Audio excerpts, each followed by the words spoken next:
Bonsoir à toutes et tous, c'est les actions furieuses de ce jeudi. Je viens juste de rentrer, j'ai un petit moment, donc on va le faire vite fait hein, pour une fois. Comme d'habitude, hein, cette vidéo est uniquement à but pédagogique. Je partage simplement mes propres avis et réflexions. Les actions présentées ne sont en aucun cas des conseils d'achat ou de vente et vous êtes seul responsable de vos investissements. Pour me suivre, c'est simple, vous allez sur Twitter @trendfrance et puis on passe directement au CAC. Alors. Le cas qu'on avait tracé il y a quelques jours, cette oblique baissière là, qui nous bloquait, bien aujourd'hui on l'a cassé avec une ouverture sur gap. Et puis, alors je n'ai pas vu ce qui s'est passé dans la journée, mais a priori ça a dégringolé un petit peu toute la journée. On a toujours cette résistance dynamique au-dessus de la tête. En revanche, on est en zone de force, donc ce qui est plutôt pas mal. On a eu des volumes un peu plus importants que d'habitude, donc c'est bien. Dans ce contexte-là, qu'est-ce qu'on a eu comme furieuse aujourd'hui? Alors on a eu AXA qui a cassé les 25,66 qu'on avait tracés et on avait une zone à surveiller et on avait également cette résistance dynamique dessus. Devinez où on a méché? Directement sur la résistance dynamique. En tout cas, ce qui est positif, c'est qu'on a passé les 25,66, on les a préservés, il y a eu des volumes intéressants. Qu'est-ce qu'on a d'autre? On a Eramet qu'on suivait il y a un petit moment. Alors il s'est rien passé de très flagrant aujourd'hui, si ce n'est une belle bougie de 7,21%. Mais ça change rien à la donne puisqu'on a toujours au-dessus de nos têtes une résistance dynamique sur ce niveau-là qui est entouré, qu'on surveille les 75, 50, 50, 75, 60, un truc comme ça. Ce qui est positif, c'est qu'on a regagné la zone de force, donc maintenant il reste juste à guetter la cassure de la résistance dynamique pour peut-être assister à un mouvement d'ampleur avec volume, volatilité, etc. Bref, qu'est-ce qu'on a d'autre? On a Eurobioscientifique qu'on suit toujours depuis un bon moment, hein, depuis les cassures de cette oblique baissière là et la cassure de la résistance dynamique derrière. Donc depuis ça fait un bon moment, mais elle a pris voilà quasiment 30% en quelques semaines. Là on continue, on est vraiment pas mal, on est même en extension en dehors de la zone de force. On a des volumes, ce qui est vraiment intéressant. Qu'est-ce qu'on a d'autre? On a Hermès qui a cassé son oblique baissière, qui a cassé sa résistance dynamique et qui, même avec une bougie un petit peu timide, parvient finalement à conserver sa zone de force. Donc Hermès, on est bien. Dans les autres unités de temps également, hein, d'ailleurs. Ah, juste une petite précision, Hermès, si sur l'indicateur extra trend on affiche par exemple les résistances court terme, on voit effectivement ce qui a bloqué aujourd'hui, c'est cette résistance court terme là.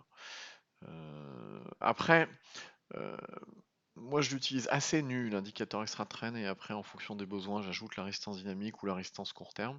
Vous faites vraiment comme vous voulez. Après, je connais des personnes qui l'utilisent avec la résistance dynamique et la résistance court terme en permanence affichée dessus, ou même les bougies impulsives par exemple. Ça peut être d'une grande aide si vous n'avez pas encore l'œil très formé. Ça peut être vraiment d'une grande aide pour voir tous les niveaux qui vont bloquer, etc. Gérer votre stratégie de stop loss, de prise de bénéfice, etc. en fonction des obstacles qu'il peut y avoir sur le parcours, tout bêtement. Qu'est-ce qu'on a d'autre? On a Inat Pharma. Inat Pharma, alors, euh, pas une grosse progression aujourd'hui, 2,48. En revanche, on avait ce niveau-là, les 4,638 que je surveillais, qui correspond également à la résistance dynamique. On est sur la même zone. Donc c'est effectivement le niveau qu'on va surveiller parce qu'il peut être intéressant. Si on le casse, derrière, on peut déclencher un mouvement d'ampleur. Vous savez, hein, en général, quand on casse la résistance dynamique, derrière, on a le droit à un beau mouvement d'ampleur, une belle hausse. C'est assez souvent, alors c'est pas du 100%, mais c'est de la forte probabilité. Donc ce qui est plutôt intéressant. Le truc auquel il faut faire attention, c'est que si on se met en données semaine, on n'est pas haussier pour l'instant. Et puis on a une résistance court terme au-dessus de la tête sur ces niveaux-là, les 4,88. Donc effectivement, cette zone-là, elle est intéressante à surveiller. Donc voilà, qu'est-ce qu'on a d'autre? On a Nokia, Nokia qui est sorti finalement de cette oblique baissière qui nous embêtait depuis un petit moment et qui progresse de 2,36 encore aujourd'hui.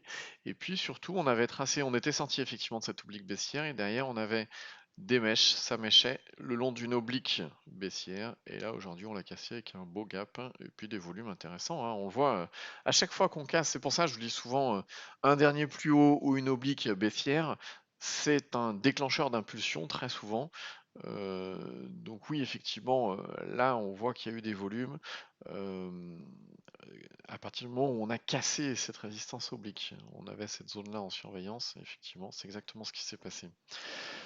On a Valorec également. Alors Valorec, je vous le rappelle, ce qu'on joue, c'est la propagation du signal de l'unité jour jusqu'à l'unité semaine. En semaine, on a une résistance dynamique au-dessus de la tête. Une fois qu'on l'a cassé, on peut avoir un gros mouvement haussier, donc ça peut être intéressant. C'est ce qu'on joue. Si on se met en données jour, ce qu'on guettait d'abord, c'était la cassure de cette oblique baissière. Effectivement, il y a eu cassure. Enfin, en tout premier lieu, cassure de résistance dynamique. Là, il y a eu mouvement d'ampleur, consolidation. Ensuite, la cassure de cette oblique baissière-là. Boum, c'est parti. Derrière, on a eu le dernier plus haut qui a fait résistance un certain temps. Et puis les 8615 qui faisaient barrage qu'on a cassé avec une belle bougie haussière. En revanche, faut faire attention, on n'a pas encore des volumes de dingue. Donc ça monte mais sans volume pour l'instant. Donc il se peut très bien que les volumes arrivent sur la question de la résistance dynamique qu'on a en semaine, hein, tout bêtement. Où est-ce qu'elle est? Hop, elle est là. Et puis derrière, on a les volumes qui peuvent arriver. En tout cas, pour l'instant, ils sont pas encore là, donc faut faire attention quand même. Et puis, on a Valneva. Alors, elle est pas facile à suivre, Valneva. Euh, on va se mettre en bougie semaine. En bougie semaine, effectivement, on est dans une zone de force, donc il y a forte probabilité haussière. On voit qu'il y a eu des volumes un petit peu toutes les semaines, etc. Par contre, en journalier, on avait cette oblique baissière là qu'on a cassé, ça a déclenché la zone de force et on a réussi à clôturer malgré tout au-dessus de la résistance dynamique. Valneva, je le répète, elle est pas facile à trader. Il n'y a personne qui vous donne une médaille parce que vous avez réussi à trader un truc difficile. Donc en général, moi celles qui sont pas faciles, je passe mon chemin ou alors je les fais qu'en intraday. Valneva est totalement adapté à ça, faire de l'intraday. Et puis voilà ce qu'on a pour aujourd'hui. Alors comme d'habitude, hein, si vous découvrez l'indicateur extra-trend, vous pouvez le télécharger sur indicators.net ou alors vous tapez extra-trend dans Google. Si vous ne connaissez pas cette chaîne et que vous la découvrez aujourd'hui, il vous suffit de vous abonner pour voir toutes les nouvelles vidéos, puis les anciennes. Et puis, si vous voulez être alerté en direct à chaque fois que je publie une vidéo, en général c'est tous les soirs à 18h, là j'ai un peu de retard, j'étais en déplacement, vous cliquez sur la cloche et vous êtes alerté en temps réel. Allez, sur ce, je vous souhaite une bonne soirée et à demain, 18h.